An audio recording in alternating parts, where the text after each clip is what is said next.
Israeli নীল নকশার বিরুদ্ধে ঐক্যবদ্ধ হচ্ছে মুসলিম রাষ্ট্রসমূহ।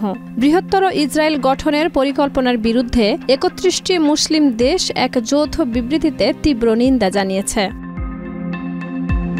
এই বিবৃতিতে বলা হয়, নেতানিয়াহুর উত্থাপিত পরিকল্পনাটি শুধু ফিলিস্তিনিদের অধিকার ও ভূখণ্ডের উপরে আগ্রাসন নয়, বরং এটি পুরো অঞ্চল জুড়ে সহিংসতা উস্কে দিতে পারে। এতে জাতিসংঘ নিরাপত্তা পরিষদের ২৩৩৪ নম্বর প্রস্তাব এবং আন্তর্জাতিক বিচার আদালতের পূর্ববর্তী মতামত উল্লেখ করে বলা হয়, ফিলিস্তিনি ভূমি, বিশেষত পশ্চিম তীর ও পূর্ব জেরুজালেমে ইহুদি বসতি সম্প্রসারণ এবং ধর্মীয় পবিত্র স্থানগুলোর উপরে হামলা এই সংকটকে আরো ঘনীভূত করছে।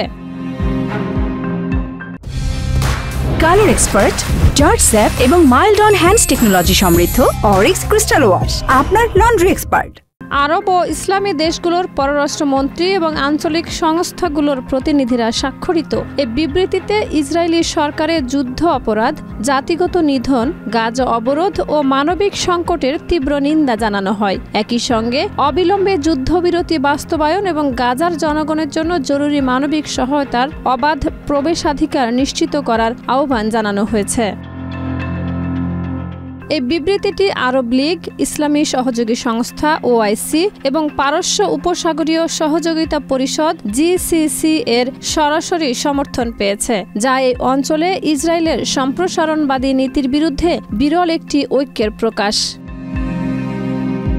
বিশ্লেষকরা মনে করছেন, এই পরিকল্পনা কেবল ভূ রাজনৈতিক দিক থেকে বিপজ্জনক নয়, বরং এর সাংস্কৃতিক, মানবিক এবং রাজনৈতিক প্রভাবও দীর্ঘমেয়াদে ভয়াবহ হতে পারে। ফিলিস্তিনিদের ব্যাপক বাস্তুচ্যুতি, মানবাধিকার লঙ্ঘন এবং ধর্মীয় উত্তেজনার বিস্তার এই অঞ্চলের সামাজিক কাঠামোকে ধ্বংসের মুখে ঠেলে দিতে পারে। শাহিদা রুবি, মাই টিভি।